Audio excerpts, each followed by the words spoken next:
This is David de Rothschild, star of the new show on Sundance Channel called EcoTrip, The Real Cost of Living. He is the seed of the infamous Rothschild family, which together is reportedly worth over $500 trillion. This is over half of the world's wealth. Does this sound like a guy who should be an expert on the real cost of living? Could he ever really relate to the average person? He has also authored the book, The Global Warming Survival Guide, in which he gives us tips for conservation, like switching to internet banking. Of course, his family is in the banking business, so promoting a cashless society would certainly favor those who control the money, our Federal Reserve System, which is a corporation posing as a government agency. And they have been given the right to print money with no congressional oversight. Let's take a closer look at the Rothschild family, the family that runs our monetary system. David de Rothschild comes from a family that has been interbreeding between cousins for at least 3 generations, as a requirement for inheritance and to keep the money centralized in the family name. David's great-great-great-grandfather, Nathan Rothschild, was an immigrant from Germany who bankrupted the Bank of England when he tricked British citizens into liquidating their assets due to false reports that Napoleon had won the Battle of Waterloo. After World War I, agents for the Rothschilds drafted the idea for the League of Nations, which later morphed into the United Nations.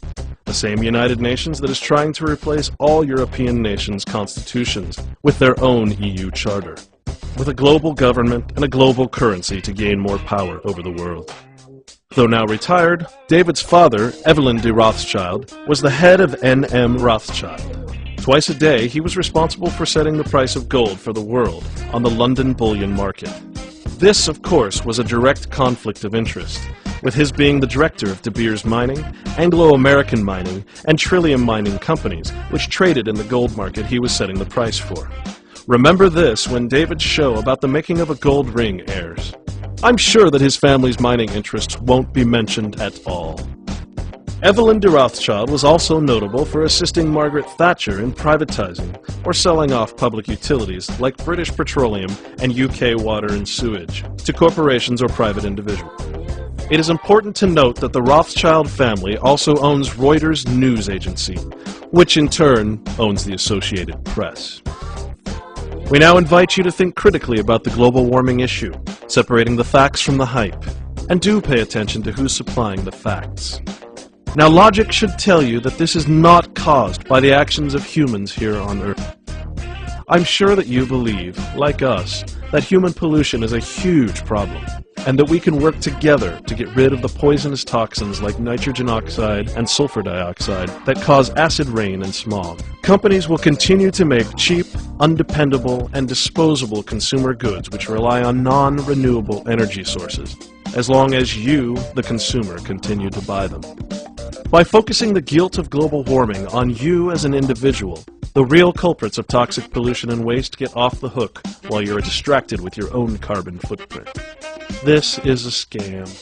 Do not be fooled into paying a tax to make you feel better about polluting. You are smarter than that. We ask that you never forget that the real polluters are the corporations, and that they need to be held accountable for their actions. The Intergovernmental Panel on Climate Control, or IPCC, is an agency of the United Nations, and its report on global warming was found to contain false scientific and meteorological evidence. This is the report upon which the Kyoto Treaty is based. The real agenda of the purveyors of global warming is taxation, in the form of a big climate lie. The global warming and carbon taxation agenda has 4 major points.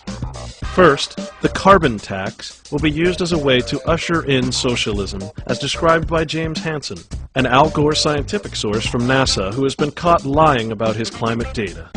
In a letter to President Obama dated December 28, 2008, Mr. Hansen states, "A carbon tax is honest, clear, and effective. It will increase energy prices, but low and middle income people especially will find ways to reduce carbon emissions so as to come out ahead." The second part is carbon accounting. According to SOTT.net, carbon accounting is a device being developed for your cell phone. It can read a barcode on a product and will give you that item's carbon footprint value, which is defined as the amount of carbon emitted for its production, transport, use, and recycling. And this, presumably, will add an extra charge or tax to your... The third point in the global warming and carbon taxation agenda is a new fiat currency. Remember how David de Rothschild advocated online banking in his book? Now bear in mind that that increases bankers' control over our real assets and can lead to a cashless society where the bankers would have total control over our economy and over your personal finances. In other words, if you do something they don't like, they can just shut off your life. Lastly, Agenda 21 is a United Nations ploy for land acquisition through eco-tyranny and the disallowing of private land ownership.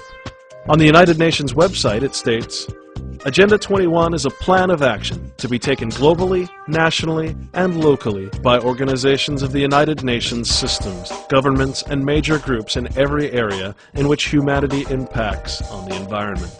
Unfortunately for us, this is already taking place. Bill H.R. 146, called the Omnibus Public Land Management Act of 2009, passed both Congress and Senate and was signed by President Obama on March 30th, 2009. This act is actually a bundle of 164 differently sponsored bills. It authorizes President Obama to evacuate by use of the law of eminent domain all American citizens from what are now being called United Nations Biosphere Reserves and Corridors by no later than April 2011. This depopulation of the wilderness areas is not for the purposes of conservation, as it sounds, but is in reality a massive land grab by a rogue government of more than 2 million square acres over 9 of our United States. The Kyoto Treaty is a set of rules and regulations based on the IPCC report mentioned earlier. It has been debunked by a group of 31,000 scientists worldwide who dispute that carbon is toxic or that it causes global warming. The petition project states, "We urge the United States government to reject the global warming agreement that was written in Kyoto, Japan in December 1997 and any other similar proposals. The proposed limits on greenhouse gases would harm the environment, hinder the advance of science and technology, and damage the health and welfare of mankind. There is no convincing scientific evidence that human release of carbon dioxide, methane, or other greenhouse gases is causing, or will in the foreseeable future, cause catastrophic heating of the Earth's atmosphere and disruption of the Earth's climate. Moreover, there is substantial scientific evidence that increases in atmospheric carbon dioxide produce many beneficial effects upon the natural plant and animal environments of the Earth." Interestingly, the founder of the Weather Channel, John Coleman, has been challenging Al Gore to a global warming debate. Not surprisingly, Mr. Gore has never responded to the challenge. It has been said that if the government could find a way to tax us for breathing, they would. Well, they have found that way, through carbon taxation. Now, Congressman Henry Waxman and Congressman Edward Markey are drafting a bill that is already 648 pages long to create just such a tax. They claim that it is to promote clean energy, but according to Americans for Prosperity and many other sources, it will cause massive taxation and job losses. It is interesting to note that Mr. Waxman is the chairman for the Energy and Commerce Committee, and Mr. Markey is the chairman for the Global Warming Committee. So where does this leave us? And what can you do about it? You can start by emailing this video to everyone you know to help us expose the carbon agenda and the lies it uses. You can conserve. This is the most effective form of pollution reduction from Fed. You can make a difference, but only if you choose freedom over tyranny.